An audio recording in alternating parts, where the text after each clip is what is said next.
तब कहीं जाके भारतीय सरकार ने खुद का कोला लॉन्च किया था जिसका नाम बेहद इंटरेस्टिंग था। उसका नाम रखा गया था कोका कोला। दुनिया की मोस्ट पॉपुलर सॉफ्ट ड्रिंक्स में से एक है, लेकिन क्या आपको पता है कि इंडियन गवर्नमेंट ने एक बार खुद का भी कोला निकाला था? क्या है इसके पीछे की कहानी और क्या हुआ हमारी सरकारी कोला का, जानते हैं इस वीडियो में। अब इस सरकारी कोला के इतिहास को समझने के लिए मैं आपको इतिहास के पन्नों में थोड़ा सा पीछे लेके चलता हूं। ये बात है 1975 की, जब इंदिरा गांधी इंडिया की प्राइम मिनिस्टर थी। तब उन्होंने अचानक से इमरजेंसी लागू कर दी थी। इमरजेंसी के वो दिन भारतीय राजनीति के इतिहास में सबसे काले दिन माने जाते हैं, क्योंकि हर एक भारतीय का मौलिक अधिकार उस वक्त उनसे छीन लिया गया था। जब 21 महीने बाद यानी कि 1977 में यानी 1977 में इमरजेंसी को जब हटाया गया था और उसके बाद जब चुनाव करवाए गए थे, तो इंदिरा गांधी और कांग्रेस बुरी तरीके से हार गई थी और भारतीय राजनीति के इतिहास में पहली बार नॉन कांग्रेसी सरकार मोरारजी देसाई के नेतृत्व में बनने जा रही थी। अब सरकार नहीं थी तो नियम भी नए आने ही थे। कुछ नए नियमों में एक नियम यह भी था कि अगर कोई मल्टीनेशनल कंपनी इंडिया में अपना बिजनेस चलाना चाहती है तो उसे इंडियन पार्टनर्स चुनने होंगे और उनको 60% हिस्सेदारी देनी होगी। अब इसमें कोका कोला भी शामिल थी, लेकिन कोका कोला को यह चीज मंजूर नहीं थी। वो अपनी रेसिपी इंडियन इन्वेस्टर्स के साथ साझा नहीं करना चाहती थी। गाइस, मैं आपकी जानकारी के लिए आपको बता दूं कि आज भी कोका कोला की रेसिपी पूरे दुनिया में सिर्फ 2 लोगों को पता है और उन्हें पूरी निगरानी के साथ रखा जाता है, और वो भी कोका कोला के बहुत ही विश्वासी 2 लोग हैं। लेकिन तब कोका कोला को यह मंजूर नहीं था और इसीलिए उन्होंने इंडिया में अपने ऑपरेशंस को बंद कर दिया था।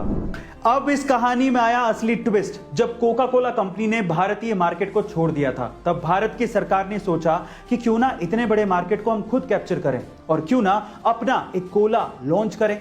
तब कहीं जाके भारतीय सरकार ने खुद का कोला लॉन्च किया था जिसका नाम बेहद इंटरेस्टिंग था। उसका नाम रखा गया था 77, जिसको सरकारी कोला भी कहा जाता था। पर सवाल यह है कि इसका नाम 77 ही क्यों रखा गया? देखिए, इसके पीछे भी एक भारी गहरी मंशा थी। वो क्या थी, मैं आपको बताता हूं। एक्चुअली 1977 यानी कि 1977 को इमरजेंसी का साल कहा जाता है।